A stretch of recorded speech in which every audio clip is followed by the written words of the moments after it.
ఖమ్మం జిల్లాలో నిర్మాణమైన సీతారామ సాగునీటి ప్రాజెక్టును ఈ నెల సీఎం రేవంత్ రెడ్డి ప్రారంభిస్తారని మంత్రి తుమ్మల నాగేశ్వరరావు అన్నారు.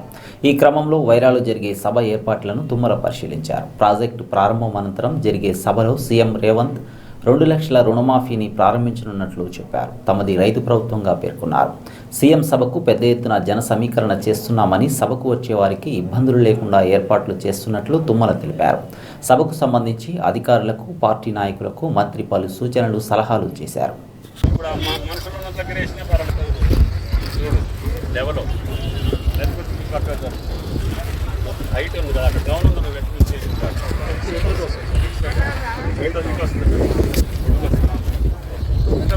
తూర్పు ఎక్కువ పెట్టుకోవాలి. ఎంత పైన సిట్టింగ్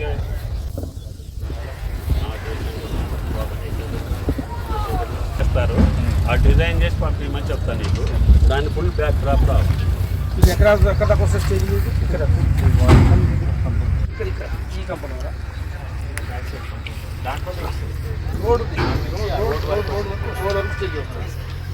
ఇటు 30-40 ప్రిపేర్ చేస్తాను. చుట్టూ స్టాల్స్ వస్తాయి. చుట్టూరా అగ్రికల్చర్ స్టాల్స్ వస్తాయి. అగ్రికల్చర్ స్టాల్స్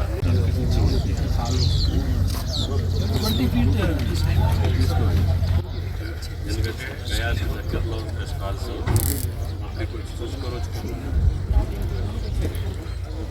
అక్కడ గవర్నర్ తోటి మీటింగ్ ఉంది. పట్టుబట్టి తీసుకొస్తున్నా. ఎవరైనా ఆగస్టు 15న ముఖ్యమంత్రి ప్రోగ్రాం పెడతారా? మంత్రులందరూ జిల్లాల్లో జెండా అంచడానికి వెళ్తారు. వాళ్ళు ఎత్తి తొందరగా రమ్మని చెప్పిన. గట్టి గారు ఒక చోట, నేను ఒక చోట, రెడ్డి గారు ఒక చోట, ఇట్లా అందరం తలా ఒక జిల్లాకి వెళ్ళాలి. అయినా సరే ముఖ్యమంత్రి కంటే ముందు మీరు ఉండాలని చెప్పి, అంతకంటే ముందు మీరు ఉండాలి. వేరే వాళ్ళకంటే నువ్వు ముందు ఉండాలి. ఓకే.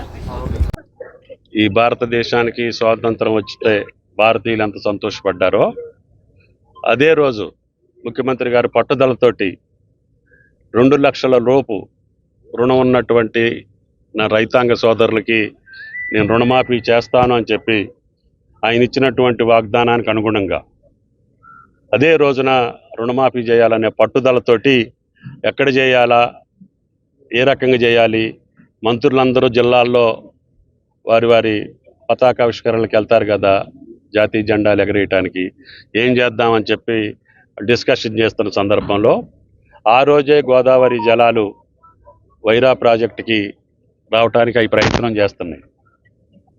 కొండలు దాటి, గుట్టలు దాటి, వాగులు దాటి, కిన్నెరసాని, మున్నేరు, ఆకేరు నదులు దాటుకుంటూ గోదావరి జలాలు వైరా నదిలో పడాలి. ఆ శుభ సందర్భాన ఒక పక్క గోదావరి జలాలు ఖమ్మం భూతల్లిని తాకటం, రెండో రోజు అదే రోజున రైతాంగ ఖాతాల్లోకి 2 లక్షల రూపాయలు వాళ్ళ ఖాతాల్లోకి చేరటం. ఈ రెండింటి శుభ సందర్భాన్ని పురస్కరించుకొని అన్న ఎక్కడ చేద్దామంటే మా రామదాస్ గారు అడుగుతున్నారు, వైరాలోనే మీటింగ్ పెట్టాలంటున్నారు. ఇది ఎడ్వర్క్స్లో పెట్టొచ్చు, 2వ పంప్ హౌస్ దగ్గర పెట్టొచ్చు, 3వ పంప్ హౌస్ దగ్గర కూడా పెట్టొచ్చు. కానీ అవన్నీ అటవీ ప్రాంతాలు. అక్కడ ఇప్పుడుకిప్పుడు ఇరిగేషన్ వచ్చే అవకాశం లేదు.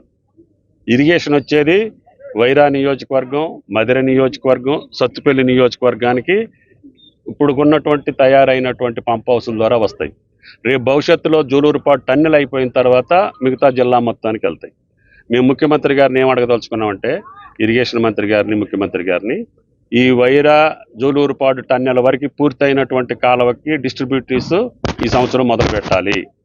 అది కొత్తగూడెం నియోజకవర్గం, పినపాక నియోజకవర్గం, అదేవిధంగా అశ్వారాపేట నియోజకవర్గం, అన్ని నియోజకవర్గాల్లో సీతారామ కాలువకు సంబంధించినటువంటి డిస్ట్రిబ్యూటరీస్ అన్నీ కూడా 1.5-2 లక్షల ఎకరాలకి రేపు వచ్చే సీజన్ కల్లా ఆ కాలువలు తయారు చేయాలి.